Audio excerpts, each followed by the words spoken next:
start with any apologies for absence? Chairman, all members are present. Thank you. Are there any declarations of interest in matters before us tonight? No. Councillor Simmons? Yeah, it's a non-relevant interest in this case, but I am a parent who is a customer of the early years centres, for which fees are mentioned in the budget. Significant increase, I have to note. I think that affects me, so I think I should put that on the record. I also have a car and I drive over the highway, so I notice that's in the budget as well. So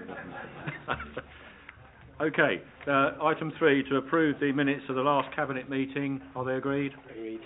Thank you. And as usual, we confirm that items of business marked Part 1 will be considered in public and those marked Part 2 in private. The first item tonight is the monthly Council Budget Monitoring Report for month 9, page 11 of Agenda A. Councillor Bianco. Thank you, Leader. As you say, it is month 9, and month 9 is December, so we're getting closer. Well, it seems we are, anyway. Christmas is upon us, yes. And it shows a continuing trend that we've been looking at for the previous 9 months, and indeed probably the previous 10 years. That, yet again, an underspend and improvement this time, an underspend now of approximately 1.84 million, which is an improvement of 379,000 on the previous report. It is the good news story we've been expecting. There are 4 recommendations, only 4 recommendations tonight. They're at the bottom of page 11 and at the top of page 12, and I know you intend to outline details on some of those. So I think at this stage, particularly as there is a lot more financial discussion coming along in the course of this agenda, it's probably enough to say that the general fund budget is looking in the same direction as it was. The savings are on track. The balances look to be moving upwards, and the capital programme is on course with the usual underspend, which a large part of which is due to slippage, which is exactly what we'd expect. And on that basis, I move. Thank you, Councillor Bianco. As you say, it's a good position to be in at month 9, nearly 2 million ahead of budget. If I can refer Cabinet and scrutiny to paragraph 8 on page 13, you will note that we are projecting closing balances of 36.6 million. I fully expect that to be somewhere near 37.5, 38 million by the year end. So it should get even better. Paragraph 24.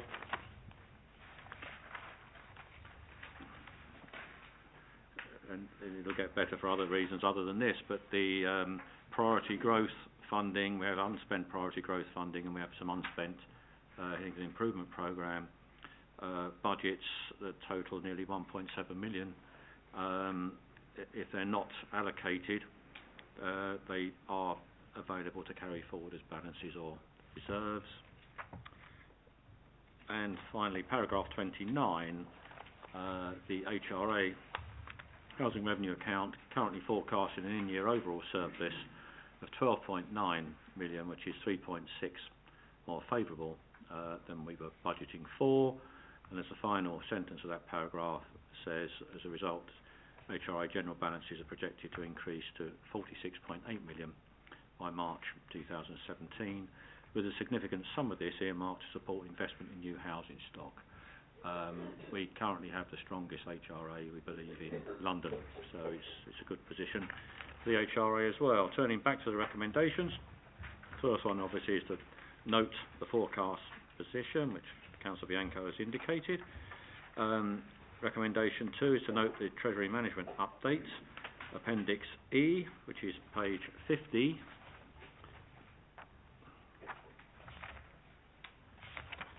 And for those that are interested, that shows that our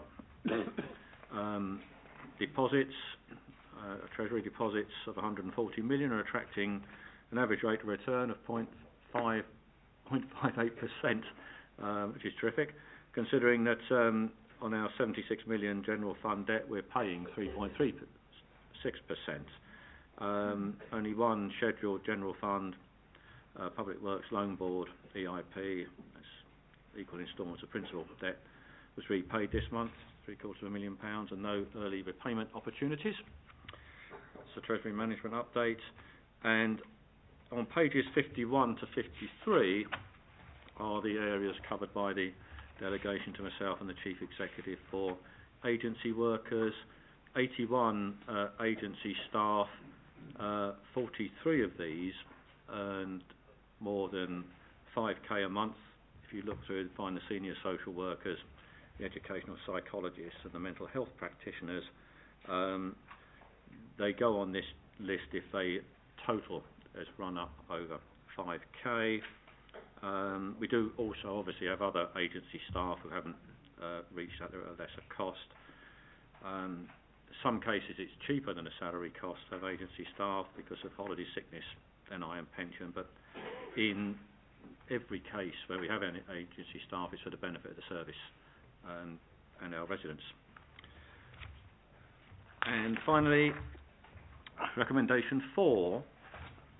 During the process of putting together this year's budget, it became obvious that we need to review and update some of the nominal ledger codings ahead of introducing the new budget management system, and that is what this recommendation is about, that we will, as part of closing off at this year end, we will revamp the nominal ledger going forward and end up with new budget codes. It doesn't affect the overall total of the budget, it just affects the way we analyse it as it's spent. Any comments? If not, are the recommendations agreed? Agreed. Thank you. Agenda item 5 is the budget, said budget for 17-18. It's document pack B. Councillor Bianco. Thank you, Leader. Well, as you rightly point out, there are 150 fun-filled, fact-filled and thrilling pages of budgetary information here, which are the culmination of weeks of work and considerable hard work by many, and not excluding yourself, Leader. And the net result are 7 recommendations on the halfway down page, 8 recommendations, halfway down page 2. As is my custom, you may hear a fuller response report, speech even, next week, when I have the wider audience. I know we're on YouTube tonight, but I'll have an even wider audience, I feel certain, next week. So I will reserve most of my comments till then, other than to say that it is yet another excellent budget and yet another opportunity to show that this Conservative Council has done a fantastic job for its residents, and that for the 9th successive year for all residents, and the 11th year for over 65s, there has been no increase in council tax at the Hillingdon level. And that is a fantastic achievement, particularly when we hear the noises being made all around us of council tax increases and cuts as well to go with them. And we're not making cuts, and we are not increasing the council tax. So at that point, I am going to stop, but I will move those 8 recommendations on page 2. Councillor Mills. Thank you, Leader. I just wanted to make the point that there are councils up and down the country, and certainly around London and our neighbours, that are looking at some real deep cuts. I picked up this week that Hounslow, one of our neighbours, is proposing to do away with all its school crossing patrols. That doesn't happen in Hillingdon, and yet you suddenly sort of pick up bits on the the Gazette or website or what have you, and you get the impression that Hillingdon is going through a major cuts programme. And I'm sure you or the Deputy Leader will talk at the appropriate time about the children's community centres. But I would put it to those who are getting all hot under the collar about those things, just remember the libraries. When we carried out our review of the libraries, it was going to be the end of the world and we'd never have anything new. We now have some of the most successful libraries probably in the whole of London, if not across the UK. And then, of course, there was the music service. You can't do that to the music service. We probably have one of the most robust and continuing successful music services as a result of our efficiency reviews. And I have every confidence that the children's centres will go through the same process, and we will end up delivering proper services at a price that is cheaper and is a more enhanced delivery to our residents. And those that moan, maybe you should go and moan to those Labour councils and ask them, why are you cutting back on real things? I think there'll be a lot of opportunity to display the activities of other Labour councils around children's centres next week. If we're given the opportunity, we'd be delighted to do it. As you say, Councillor Bianco, this MTFF is a culmination of many months of work, but also that fits together with our day-to-day, day in, day out review of financial management and business delivery process.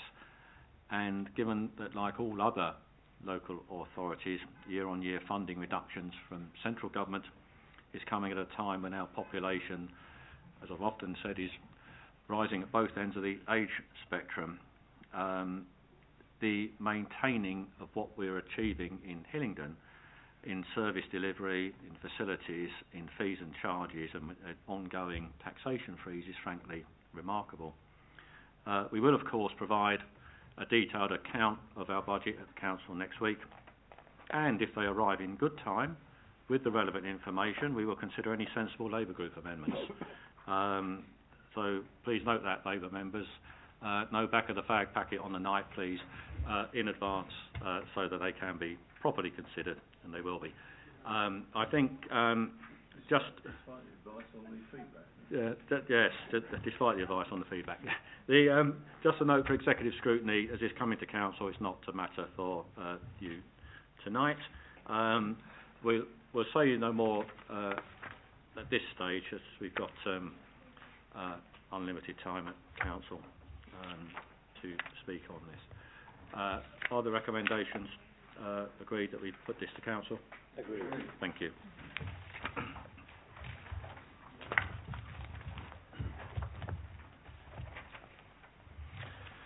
Agenda item 7, page 55 of the main agenda, schools budget for 17-18. Councillor Simmons. Thank you, Leader. We don't often spend a good deal of time at annual budget fixing on the school's budget because the dedicated schools grant, which funds education in Hillingdon, is a ring-fence grant, so it has no direct impact on the bottom line of council tax, despite being probably the largest single block of funding that comes through our books.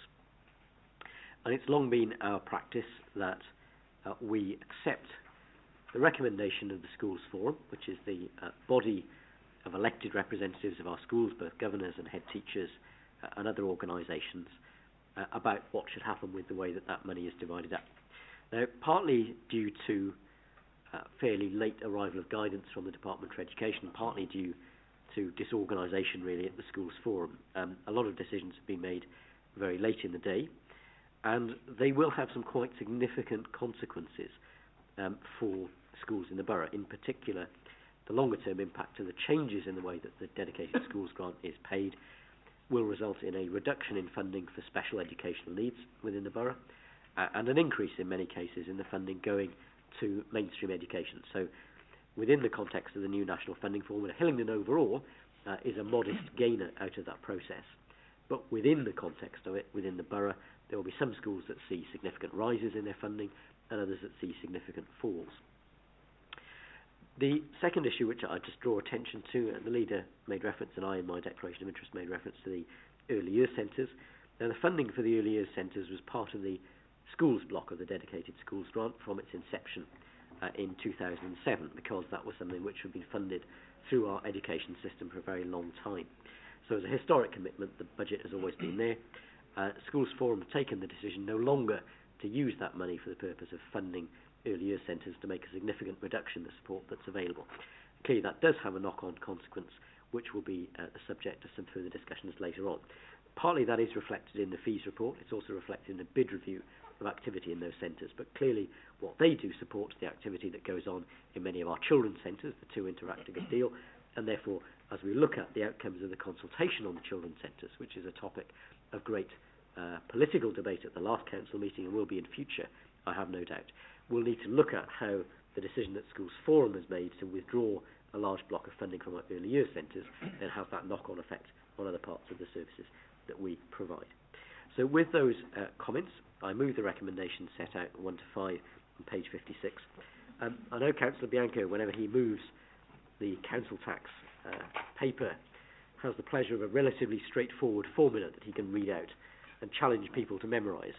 I'm not going to suggest the Director of Finance take us through the formula that relates to schools funding. I can see his wry smile suggests he wouldn't relish that prospect, because I can assure you it is infinitely more complicated than the one that applies to council tax. But this does at least provide certainty for schools and clearly the opportunity to make a decision, put to bed this important part of the council's financial package of support.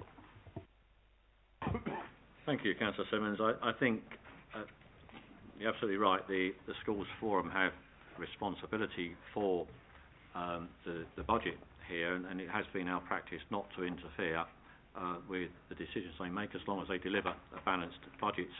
They are now, however, subject to complexities in formula coming late, as you say, and also some restriction in the amount of income they get. Whilst most local authorities would bite anybody's hand off to get the same deal as schools and the NHS have got, because compared to local authorities, it is new to them, and they are having to deal with the fact that they've got limited funding. So we will work with the Schools Forum to ensure that they continue to balance their budget as best we can. Okay, are the recommendations agreed? Agreed. Thank you. Agenda item 8 is on Cabinet Agenda C. It's enforcement of drop curbs with white bar markings at Councillor Burrows. Thank you, Leader. The report we got before us this evening has got 2 recommendations as shown on page 1 of the report. And this has come about following increased incidents in the 380 roads across the borough where we've suspended footway parking. And basically what that means is, because we've done that in these roads, our enforcement officers won't go in there to issue PCNs if there's an issue.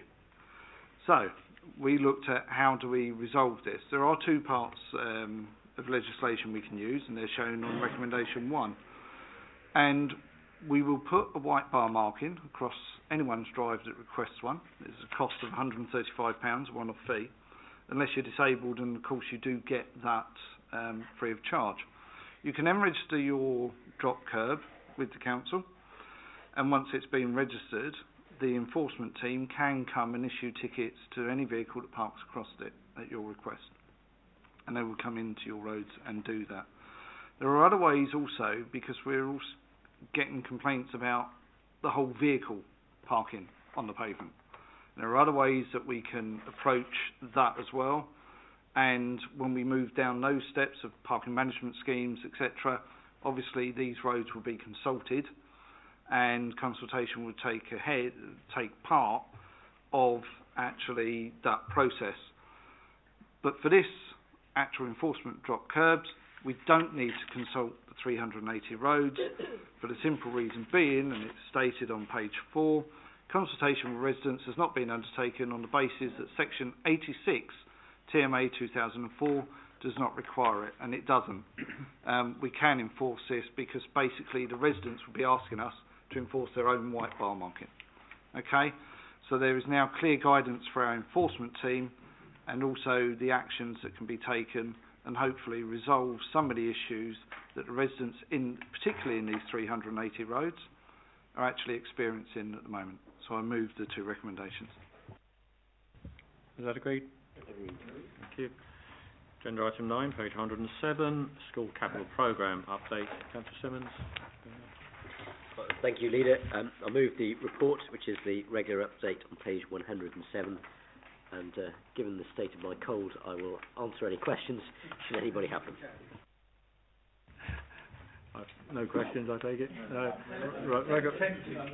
Recommendation agreed. Thank you. Okay, we now move to part two,